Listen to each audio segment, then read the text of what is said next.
Hello everyone, so this is going to be a very short video on how to calculate theoretical yield. We're just going to do some examples and let's start off straight away. So our first question, there are two parts. We're going to start off with part A and then we'll go straight to part B, which is based on theoretical yield. But our question is anyway, carbon burns in oxygen to make carbon dioxide, and this here is our reaction. Carbon plus oxygen gives you carbon dioxide. Part A is to calculate the molecular mass of carbon dioxide. We should definitely know how to do this by now. If you are in year 10 watching this, you should definitely know how to do this. Where do we get the information to calculate mass? We get this from the periodic table. So let's go straight into it. I'm not going to take out a periodic table, I'm just going to work this out. The mass of carbon is 12 grams. The mass of oxygen is 16 grams. But you need to remember that there is a 2 after that oxygen, so that means that we need to multiply this by 2 because there are 2 oxygens in carbon dioxide. So that's going to give us 32 grams. And then to work out the molecular mass, we need to add these numbers together. So 12 plus 32, 44 grams is the molecular mass of carbon dioxide. Okay, so you definitely should know how to do that, and if you don't know how to do that, you 100% need to study that. But let's move on to the important part of this question, which is theoretical yield. This is part B of the same question, okay? So calculate theoretical yield of carbon dioxide when 6 grams of carbon is used. Now what I'm going to do is I'm going to take a different approach to this question than I normally would, and I'm going to start talking about moles with this question. So hopefully you remember what moles are. We should be revising these for our end of year exam at this stage. Moles is a measure of something. So let's just write that underneath. It's a measurement of the amount of something. It's similar to liters, centimeters, you know, all these different things. Mole is a measurement. And how we calculate moles, maybe you might remember. If you don't remember, you might need to revise it, is the mass in grams. So for example, if I measure the mass, divided by the relative molecular mass in grams per mole. So this is the number that we get from the periodic table, and that will give us moles, okay? So this is important. I'm not bringing it up for no reason. This is important because we are going to look at how do we calculate theoretical yield underneath.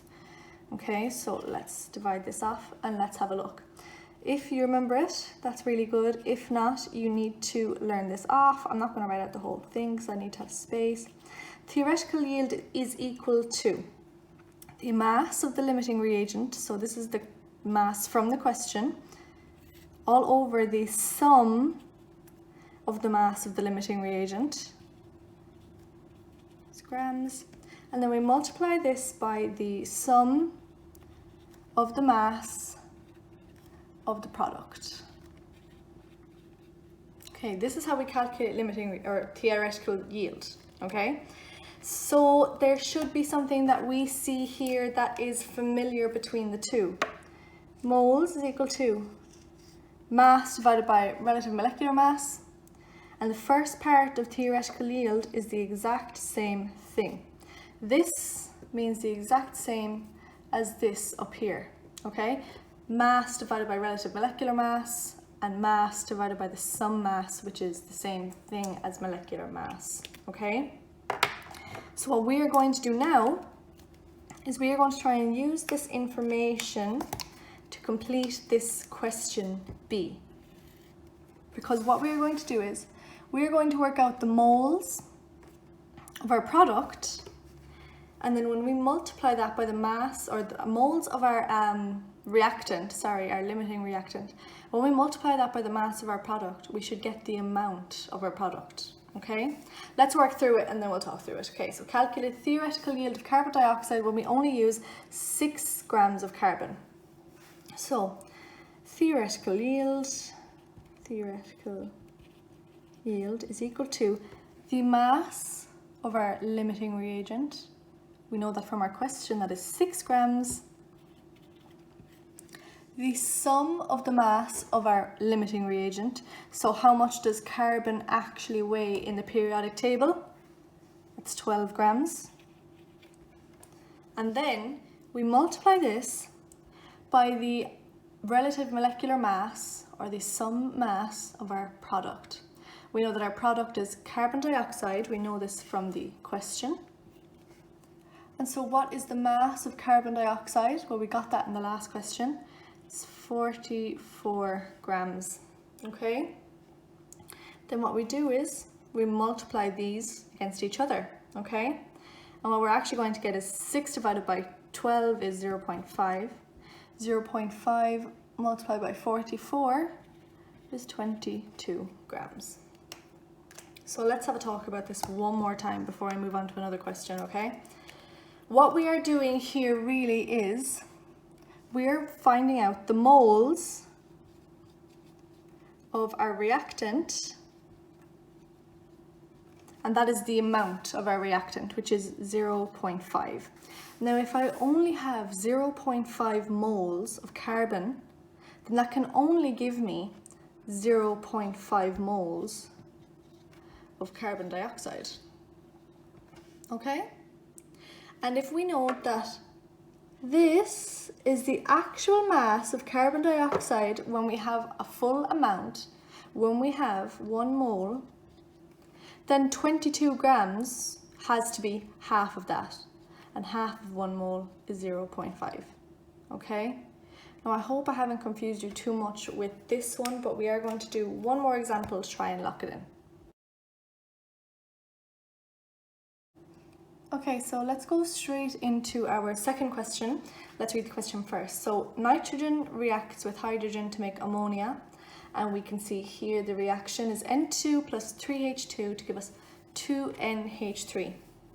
Now the question is, calculate the theoretical yield, T yield is the theoretical yield, when 12 grams of hydrogen is used. So we have to remember, how do we actually calculate theoretical yield? So I'm just going to write theoretical yield is equal to the mass of our limiting. So I'm just going to write mass of our limiting in grams all over the MR of our limiting in grams multiplied by the MR, which is our molecular mass of the product. So this is how we calculate our theoretical yield. And we have to remember that this here is also the same as how we calculate moles. All right? So let's do it, and then let's talk about why we want to include moles in this. So the mass of our limiting reagent, okay, we get this from our question always, and it's 12 grams. We are told that we only have 12 grams of hydrogen, okay, so that's what we're going to use. So T yield is equal to 12 grams of hydrogen. Now we need to figure out what is the actual mass of our limiting reagent in this question. What is our actual mass of hydrogen? So we have 3H2. I'm going to do this over here. 3H2. Now we have to figure out how many. So H2 is going to be 2 grams because there are 2 hydrogens, and then we need to multiply this by 3. So multiply this by 3. And 6 grams is our actual mass of hydrogen from the equation, 6 grams. So we need to write down that the relative molecular mass of hydrogen in this question, the MR, is going to be 6 grams, okay? And then the last thing we need to do is multiply this by the mass of our product, okay? So let's figure out what the mass of our product would be. We have NH3, so we have nitrogen, 3 hydrogens. We know that 3 hydrogens are going to be 3 grams. Let's figure out what nitrogen is. Nitrogen is 14 grams, but we have 2 NH3s, okay? Sorry. We have 2 NH3s, so we need to double this. So we'll 17 multiplied by 2 is equal to 34 grams. So that means we're going to multiply this by 34 grams. All right? Now remember that when we said earlier that this is the same as moles, we can figure out how many moles of hydrogen our limiting reagent there was. 12 divided by 6, we know that that is going to be equal to 2 moles.